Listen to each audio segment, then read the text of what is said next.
नमस्कार दर्शक मित्रों, हमारी चैनल पर आपका स्वागत है। कृपा करके हमारी चैनल लाइक, कमेंट एवं सब्सक्राइब करें ताकि हमारे नए अपडेट आपको मिलते रहे। कमेंट में जय श्री राम लिखना ना भूले। चलिए रामायण किष्किंधाकांड में राम हनुमान भेंट के बारे में आगे बात करते हैं।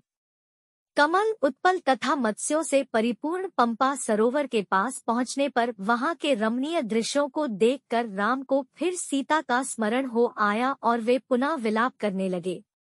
उन्होंने लक्ष्मण से कहा, हे सौमित्र, इस पंपा सरोवर का जल वैदूर्यमणि के समान स्वच्छ एवं श्याम है। इसमें खिले हुए कमल पुष्प और क्रीड़ा करते हुए जल पक्षी कैसे सुशोभित हो रहे हैं। चैत्र माह ने वृक्षों को पल्लवित कर फूलों और फलों से समृद्ध कर दिया है। चारों ओर मनोहर सुगंध बिखर रही है। यदि आज सीता भी अपने साथ होती तो इस दृश्य को देखकर उसका हृदय कितना प्रफुल्लित होता।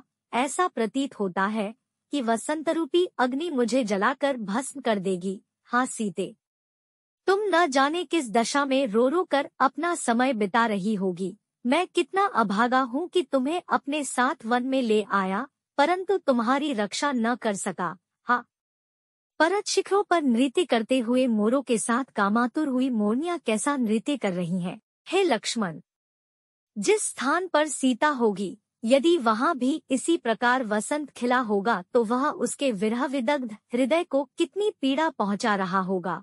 वह अवश्य ही मेरे वियोग में रो रो कर अपने प्राण दे रही होगी। मैं जानता हूँ, वह मेरे बिना पानी से बाहर निकली हुई मछली की भांति तड़प रही होगी। उसकी वही दशा हो रही होगी जो आज मेरी हो रही है, अपितु मुझसे अधिक ही होगी, क्योंकि स्त्रियां पुरुषों से अधिक भावुक और कोमल होती है। यह संपूर्ण दृश्य इतना मनोरम है कि यदि सीता मेरे साथ होती तो इस स्थान को छोड़कर मैं कभी अयोध्या न जाता, सदैव उसके साथ यही रमण करता। किंतु यह तो मेरा स्वप्न मात्र है। आज तो यह अभागा प्यारी सीता के वियोग में वनों में मारा मारा फिर रहा है। जिस सीता ने मेरे लिए महलों के सुखों का परित्याग किया, मैं उसी ही वन में रक्षा नहीं कर सका। मैं कैसे यह जीवन धारण करूं? मैं अयोध्या जाकर किसी को क्या बताऊंगा? माता कौशल्या को क्या उत्तर दूंगा? मुझे कुछ सुझाई नहीं देता। मैं इस विपत्ति के पहाड़ के नीचे दबा जा रहा हूँ। मुझे इस विपत्ति से छुटकारे का कोई उपाय नहीं सूझ रहा है। मैं यहीं पंपासर में डूबकर अपने प्राण दे दूंगा। भाई लक्ष्मण, तुम अभी अयोध्या लौट जाओ। मैं अब जनक नंदिनी सीता के बिना जीवित नहीं रह सकता। बड़े भाई की यह दशा देखकर लक्ष्मण बोले, हे पुरुषोत्तम राम, आप शोक न करें। हे तात रघुनंदन, आप यदि रावण पाताल में या उससे भी अधिक दूर चला जाए तो भी वह अब किसी भी तरह से जीवित नहीं रह सकता। आप पहले उस पापी राक्षस का पता लगाइए, फिर वह सीता को वापस करेगा या अपने प्राणों से हाथ धो बैठेगा। आप तो अत्यंत धैर्यवान पुरुष हैं। आपको ऐसी विपत्ति में सदैव धैर्य रखना चाहिए। हम लोग अपने धैर्य, उत्साह और पुरुषार्थ के बल पर ही रावण को परास्त करके सीता को मुक्त करा सकेंगे। आप धैर्य धारण करें। लक्ष्मण के इस प्रकार से समझाने पर अत्यंत संतप्त राम ने शोक और मोह का परित्याग करके धैर्य धारण किया। वे पंपा सरोवर को लांघ कर आगे बढ़े। चलते चलते जब वे ऋषमुख पर्वत के निकट पहुँचे तो अपने साथियों के साथ उस पर्वत पर विचरण करने वाले बलवान वानरराज सुग्रीव ने इन दोनों तेजस्वी युवाओं को देखा। इन्हें देखकर सुग्रीव के मन में शंका हुई और उन्होंने अपने मंत्रियों से कहा, निश्चय ही वाली ने इन दोनों धनुर्धारी वीरों को छद्मवेश में भेजा है। भयभीत होकर सुग्रीव अपने मंत्रियों के साथ ऋषमुख पर्वत के शिखर चले गए। सुग्रीव को इस प्रकार चिंतित देखकर वाक्पटु हनुमान बोले, हे वानराधिपते, वाली तो शापवश यहाँ आ ही नहीं सकता। आप सहसा ऐसे चिंतित क्यों हो रहे हैं? हनुमान के प्रश्न को सुनकर सुग्रीव बोले, मुझे ऐसा प्रतीत होता है कि ये दोनों पुरुष वाली के भेजे हुए गुप्तचर हैं और तपस्वियों का भेष धारण करके हमारी खोज में आए हैं। हमें इनकी ओर से निश्चिंत नहीं होना चाहिए। हनुमान, तुम वेश बदलकर इनके पास जाओ और इनका संपूर्ण भेद ज्ञात करो। यदि मेरा संदेह ठीक हो तो शीघ्र इस विषय में कुछ करना। सुग्रीव का निर्देश पाकर हनुमान भिक्षु का भेष धारण कर राम लक्ष्मण के पास पहुँचे।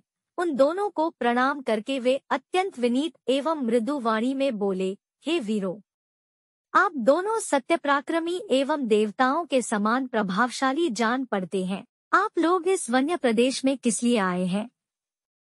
आपके अंगों की कांति सुवर्ण के समान प्रकाशित हो रही है। आपकी विशाल भुजाओं और वीर वेश को देखकर ऐसा प्रतीत होता है कि आप इंद्र को भी परास्त करने की क्षमता रखते हैं, परंतु फिर भी आपका मुखमंडल कुम्हलाया हुआ है और आप ठंडी सांसें भर रहे हैं। इसका क्या कारण है? कृपया आप अपना परिचय दीजिए। आप इस प्रकार मौन क्यों हैं? यहाँ पर्वत पर वानर श्रेष्ठ सुग्रीव रहते हैं। उनके भाई वाली ने उन्हें घर से निकाल दिया है। वानर शिरोमणि सुग्रीव आप दोनों से मित्रता करना चाहते हैं। उन्हीं की आज्ञा से मैं आपका परिचय प्राप्त करने के लिए यहाँ आया हूँ। मैं वायु देवता का पुत्र हूँ और मेरा नाम हनुमान है। मैं भी वानर जाति का हूँ। अब आप कृपया अपना परिचय दीजिए। मैं सुग्रीव का मंत्री हूँ और इच्छानुकूल वेश बदलने की क्षमता रखता हूँ। मैंने आपको सब कुछ बता दिया है। आशा है आप भी अपना परिचय देकर मुझे कृतार्थ करेंगे और वन में पधारने का कारण बताएंगे। हनुमान की चतुराई भरी स्पष्ट बातों को सुनकर राम ने लक्ष्मण से कहा, हे सौमित्र, इनकी बातों से मुझे पूर्ण विश्वास हो गया है कि ये महामनस्वी वानरराज सुग्रीव के सचिव है और उन्हीं के हित के लिए यहाँ आए हैं।